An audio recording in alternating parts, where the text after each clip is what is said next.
നമസ്കാരം. ഞാൻ doctor Susan Joseph, consultant gynaecologist. വളരെ ഫലപ്രദമായ കോപ്പർട്ടി എന്ന കോൺട്രാസെപ്റ്റീവ് മെത്തേഡ്, അതിനെക്കുറിച്ച് വളരെയധികം സംശയങ്ങൾ, തെറ്റിദ്ധാരണകളും ഒക്കെ ആളുകൾക്കുണ്ട്. നമ്മളുടെ ഈ സെഷൻ ഈ തെറ്റിദ്ധാരണകൾ നീക്കുവാനും സംശയ നിവാരണത്തിനുമായിട്ടാണ് നമ്മൾ ഇന്ന് ഉദ്ദേശിക്കുന്നത്. സാധാരണ ആളുകൾ ചോദിക്കുന്നത്, ഇത് ഇടുന്നത് പ്രൊസീജിയർ ചെയ്യുമ്പോൾ പെയിൻ ഉണ്ടാകുമോ എന്നുള്ളതാണ്. യൂഷ്വലി കോപ്പർട്ടി ഇടുമ്പോൾ ചെറിയൊരു ഡിസ്കംഫർട്ട് ചിലർക്കുണ്ടാകാം. അപ്പോൾ അത് ഒഴിവാക്കാനായിട്ട് നമുക്ക് ചില നമ്പിങ് ജെല്ല് അല്ലെങ്കിൽ പെയിൻ റിലീവ് ചെയ്യുന്ന medications immediately before the procedure നമ്മൾ ചെയ്യുമ്പോൾ യൂഷ്വലി പേഷ്യൻസിന് വലിയ ഡിസ്കംഫർട്ട് ഉണ്ടാവാറില്ല. നമ്മൾ എല്ലാ പ്രാവശ്യവും പീരീഡിന് ശേഷം കോപ്പർട്ടിയുടെ ത്രെഡ് നമ്മൾ ഫീൽ ചെയ്ത് നോക്കാൻ ആളുകളോട് പറയാറുണ്ട്. കാരണം കോപ്പർട്ടി അകത്ത് തന്നെ ഉണ്ട് എന്നറിയാനാണ്. അപ്പോൾ ഈ ത്രെഡ് കണ്ടില്ലെങ്കിൽ എന്ത് ചെയ്യും?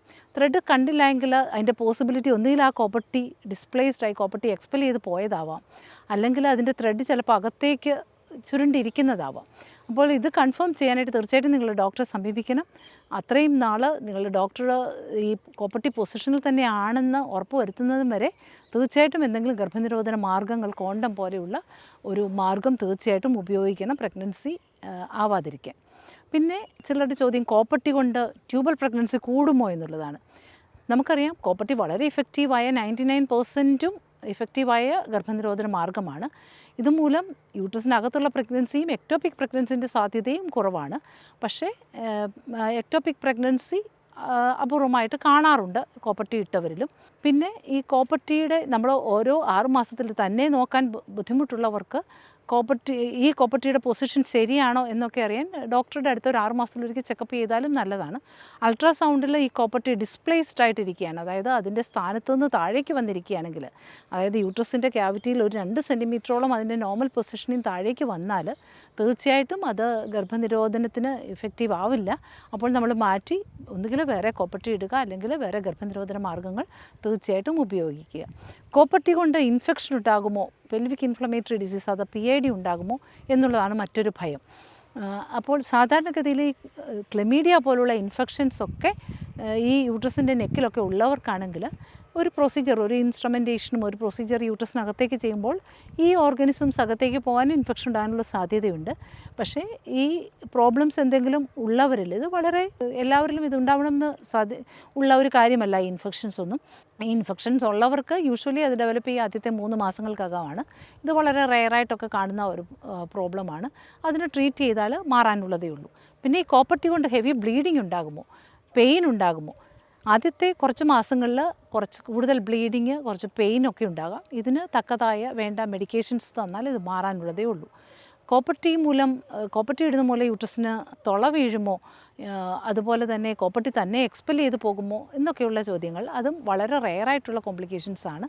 എക്സ്പെൽ ചെയ്ത് പോകുന്നുണ്ടോ എന്നറിയാനാണ് നമ്മൾ ഇടയ്ക്കിടയ്ക്ക്, എക്സ്പെൽ ചെയ്ത് പോയിട്ടുണ്ടോ എന്നറിയാനാണ് നമ്മൾ ഇടയ്ക്ക് സ്വയമായിട്ട് നമ്മൾ എക്സാമിൻ ചെയ്ത് നോക്കണം എന്ന് പറയുന്നത്. പിന്നെ അടുത്തത് കോപ്പർട്ടിയെക്കുറിച്ചുള്ള സാധാരണ സംശയം, ഇത് എമർജൻസി കോൺട്രാസെപ്ഷന് സഹായിക്കുമോ എന്നുള്ളതാണ്. നമ്മൾ കണ്ടു, നമുക്ക് അറിയാം എമർജൻസി കോൺട്രാസെപ്ഷൻ ഏറ്റവും ബെസ്റ്റായിട്ടുള്ള ഒരു മാർഗ്ഗമാണ് കോപ്പർട്ടി. അതുപോലെ നിങ്ങൾക്ക് അത് വേണമെങ്കിൽ ഇത് ഒരു ഗർഭനിരോധന മാർഗ്ഗമായിട്ട് ഈ കോപ്പർട്ടി പിന്നെ കണ്ടിന്യൂ ചെയ്യുകയും ചെയ്യാം. ആ അൺപ്രൊട്ടക്റ്റഡ് ഇൻ്റർകോഴ്സിന് ശേഷം ഒരു 5 ദിവസത്തിനകം ഈ കോപ്പർട്ടി ഇട്ടിരിക്കണം. പിന്നെ ഏറ്റവും വലിയ വേറൊരു അഡ്വാൻറ്റേജ്, കോപ്പർട്ടി മറ്റുള്ള വേറെ പ്രോബ്ലംസ്, വേറെ അസുഖങ്ങളൊക്കെ ഉള്ളവർക്ക് കോപ്പർട്ടി ഇടാം. വേറെ മെഡിസിൻസ് കഴിക്കുന്നവർക്ക് കോപ്പർട്ടി ഇട്ടാൽ അത് ആ ഡ്രഗുമായിട്ട് ഇൻട്രാക്ട് ചെയ്യുന്നില്ല. വെയിറ്റ് കൂടുതലുള്ളവർക്ക് ഇടാം. അതുപോലെ ബ്രസ്റ്റ് ഫീഡിങ് മദേഴ്സിന് ഇടാം. ഇതൊക്കെ കോപ്പർട്ടിയുടെ ഏറ്റവും വലിയ അഡ്വാൻറ്റേജാണ്. സാധാരണ ആളുകൾ ചോദിക്കുന്ന ഒരു ചോദ്യം, മെൻസ്ട്രുവൽ കപ്പ് യൂസ് ചെയ്യാമോ കോപ്പർട്ടി ഇടുന്നവർക്ക് എന്നാണ്. അപ്പം മെൻസ്ട്രുവൽ കപ്പ് യൂസ് ചെയ്യുന്നതിന് കുഴപ്പമില്ല. പക്ഷേ മെൻസ്ട്രുവൽ കപ്പ് റിമൂവ് ചെയ്യുമ്പോൾ, നമ്മൾ മെൻസ്ട്രുവൽ കപ്പിൻ്റെ വീഡിയോയ്ക്ക് അതൊക്കെ പറഞ്ഞിരിക്കുന്നത് പോലെ തന്നെ അതിൻ്റെ ബേസ് ഒന്ന് പിഞ്ച് ചെയ്ത് ആ വാക്വം ഒന്ന് കളഞ്ഞിട്ട് വേണം, വാക്വം ഇഫക്റ്റ് ഉണ്ടാവാതിരിക്കാൻ ബേസ് പിഞ്ച് ചെയ്തിട്ട് വേണം അത് താഴേക്ക് വലിക്കുവാൻ. അല്ലെങ്കിൽ ചിലപ്പോൾ കോപ്പർട്ടി ആ വാക്വത്തിൻ്റെ ആ പ്രഷറിൽ ചിലപ്പോൾ താഴേക്ക് വരാനായിട്ട് ചെറിയ സാധ്യതയുണ്ട്. അതുപോലെ തന്നെ കോപ്പർട്ടി റിമൂവ് ചെയ്യുമ്പോൾ ആ ത്രെഡിലൊന്നും, ആ മെൻസ്ട്രുവൽ കപ്പ് റിമൂവ് ചെയ്യുമ്പോൾ അറിയാതെ ആ കോപ്പർട്ടിയുടെ ത്രെഡ് പിടിച്ച് വലിക്കാതെ സൂക്ഷിക്കണം. കോപ്പർട്ടി 10 വർഷത്തേക്കിനൊക്കെ ഇഫക്റ്റീവായിട്ടുള്ള കോപ്പർട്ടി, പ്രത്യേകിച്ച് 40 വയസ്സിന് ശേഷമാണ് കോപ്പർട്ടി ഇടുന്നതെങ്കിൽ, ഈ പീരീഡിൽ നിന്ന് 1 വർഷത്തേക്കിന് ശേഷം മാത്രം ഈ കോപ്പർട്ടി മാറ്റിയാൽ മതി. അത്രയും നാൾ ഈ കോപ്പർട്ടി ഒരു ഇഫക്റ്റീവായിട്ടുള്ള കോൺട്രാസെപ്റ്റീവ് മെത്തേഡായിട്ട് യൂസ്ഫുൾ ആകും. അത് ഇടയ്ക്ക് റിമൂവ് ചെയ്യേണ്ട ആവശ്യമില്ല. പിന്നെ കോപ്പർട്ടിയുടെ കോംപ്ലിക്കേഷൻസ് സാധാരണ നമ്മൾ ഡെലിവറിക്ക് ശേഷം ഇമ്മീഡിയറ്റ്ലി ആഫ്റ്റർ ഡെലിവറി അല്ലെങ്കിൽ അബോർഷന് ശേഷം ഒക്കെ നമ്മൾ 48 മണിക്കൂറിനകം ഈ ഡെലിവറിക്ക് ശേഷം അല്ലെങ്കിൽ സിസേറിയന് ശേഷം കോപ്പർട്ടി ഇടാം. അതിനുശേഷം ഇടുകയാണെങ്കിൽ ഒരു 4 to 6 വീക്സിന് ശേഷമേ പിന്നെ നമ്മൾ ഇടാറുള്ളൂ. അബോർഷന് ശേഷം ഇടാം. അതുപോലെ തന്നെ പീരീഡിന് ശേഷം ഇമ്മീഡിയറ്റ്ലി ആഫ്റ്റർ പീരീഡാണ് അല്ലാത്തവരിൽ നമ്മൾ ഇടുക. അത് പ്രഗ്നൻസി അല്ലെന്ന് ഉറപ്പാക്കാനും ഇടാനുള്ള എളുപ്പത്തിനുമാണ് ഈ കോപ്പർട്ടി ആ സമയത്ത് നമ്മൾ ഇടുക.